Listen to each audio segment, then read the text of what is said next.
Tell me if this sounds familiar. You go and assign a project to somebody on your team, and you ask the helpful question at the end, hey, what do you need from me? Or how can I support you? And they say, maybe you could check in with me, or maybe you could remind me. Or perhaps maybe you had to actually offer this because you didn't have a lot of confidence in the individual. So you actually said, hey, is it okay if I check in with you next week? If I had $1 for every leader that I work with who gets stuck in the trap of check-ins and reminders, I'd be retired by now.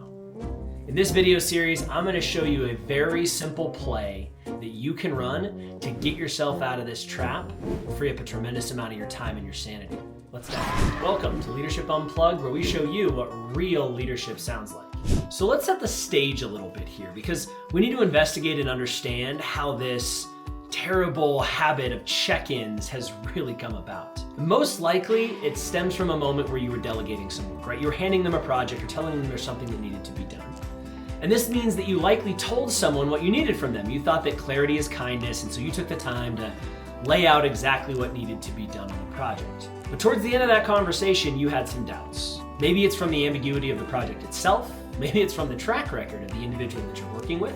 Maybe actually they expressed some doubt and requested it, or maybe it's your own inability to let it go. However it happened, the point is, one or both of you doesn't have the confidence that you need, and it's about to manifest as a check-in that's going to live on somebody's to-do list. So there are really two issues at play here: confidence and the check-in.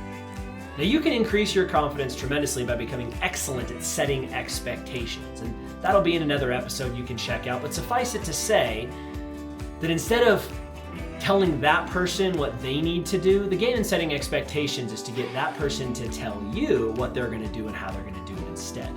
And when you get excellent at setting expectations with people, you have a tremendous amount of confidence and you set them up to be accountable as opposed to you needing to have any sort of communication prior to the event. And that's actually what the second thing is, the check-in.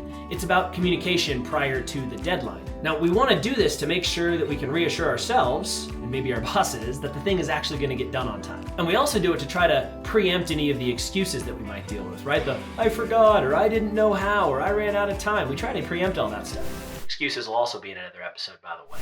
But we do this check-in thing out of an abundance of responsibility, right? We know that if they're gonna fail and we didn't check in, that's on us. And what I'm gonna show you how to do is to flip the script here, how to firmly put the expectation and responsibility on them and set yourself up to have a high degree of confidence as well. Okay, if you're enjoying this episode and you're excited for the next part where I actually show you the play, and you want more hard-hitting, real truths about leadership, take a second, click the subscribe button, and follow us every week for more episodes. So the game is all about getting them to push you information as opposed to you having to pull it out of them. And here's how you do that. When it comes time for the dreaded conversation about the check-in or reminder, either because you still lack confidence or they've asked for the check-in, which implies that they lack confidence, they might say something like, hey, could you check in with me? Could you remind me? Or you might say, hey, just to make sure we're on track, would it be okay if we met up next week and I checked in with you? Instead of that, do this. Say something along the lines of, hey, actually, I'm not very great at the check-ins. I tend to forget about those. So will you do me a favor real quick? I trust you and I could use your help with this one. Now you're probably gonna say, okay, what is that? Well, do me a favor. If I were to check in with you or remind you, what day would you want that to take place? And then you let them tell you. How about Tuesday next week? Great. Okay, and if I were to check in with you on Tuesday of next week, what time would you want me to do that? What would be the right time for that? 3 o'clock. Okay, great. So if I were to check in with you on Tuesday at 3 of next week, what progress would you have expected to make by that time? How far should you be? And they're going to tell you, well, I should be 50% done. I should be 80% done. I should have done the first draft. I should, whatever the scope of work is, right? They should have made some progress on it. So you say, okay, do me a favor, open your calendar real fast. And I want you to open your calendar and I just want you to create a meeting, create a reminder at 2 o'clock next Tuesday, the date and time you told me. And I don't actually want to have a meeting with you at this time, so please just make it like a 15-minute thing that pops up in our calendars. I just want it to be a reminder. Take a second, open your calendar, 2 o'clock on Tuesday, create that little 15-minute reminder, and in the title, I just want you to put, Steve to tell Eric on progress, on 80% progress, on rough draft status, on completed signatures, or whatever they just told you they would expect to have done by that point. Make them put it in the calendar for both of you. Now it's in both of your calendars.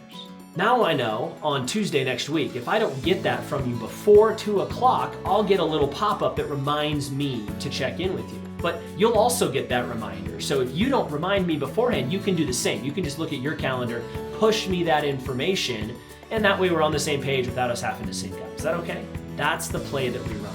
Now look, if you had done this before quite a few times, you'd be really good at it. You would know how to navigate all the nuances of pushback and how they would try to fight you on it. But you may not have done it before. But that's what we do in our academy. We help people practice the most difficult leadership conversations they need to have so that when the time comes, they're skilled at avoiding the check-in or reminder and instead getting their people to push them information instead of pull. Okay, so that's the play. Now this lives in both of your calendars. If you don't get something from them, you'll get the reminder. So worst case scenario, you're actually gonna have to chase somebody down. But the sheer action of telling you the date and time and expected status of their progress and taking the time to open their calendar and put it in both of your calendars is going to increase the likelihood dramatically that they actually just are where they're supposed to be by that date, and that you get the text message or email or reminder or whatever to let you know that they are on track. You get the confidence for free because they push that information to you. And if they didn't, you didn't have to think about it or have it on a to-do list. It just pops up on your calendar, something you need to do really quickly. In my experience, and I've done this with thousands of leaders now, this gets rid of about 80% of the reminders in check-ins. Because getting people to tell you what they're gonna do flips a psychological trigger, which makes them more likely to do it. So they're gonna push you that information and they're more likely to be on track in that moment. You get a tremendous amount of time back, you get confidence in them, they feel trusted and get confidence as well, and the project gets done. Everybody wins when you run this play. So here's my challenge to you. Don't just take this as cool information. You have somebody who's your reminder monster. If you were to look back at your calendar, there is somebody that dominates your calendar of things you're supposed to check in on. I want you to take a second and write that person's name down. Make yourself take the kinetic action so that you remember next time this person asks for a reminder, you can run this play. In fact, before your next conversation with this person, you could come back and review this video so that you remember exactly how to do it ahead of time. That's my challenge to you, so you can go put this thing to use and get rid of the reminders in your life. Hey, if you found this helpful, if you think this will help you get rid of reminders and check-ins, take a second. There's more good stuff coming every single week. Click that subscribe button and come back for more. See you soon.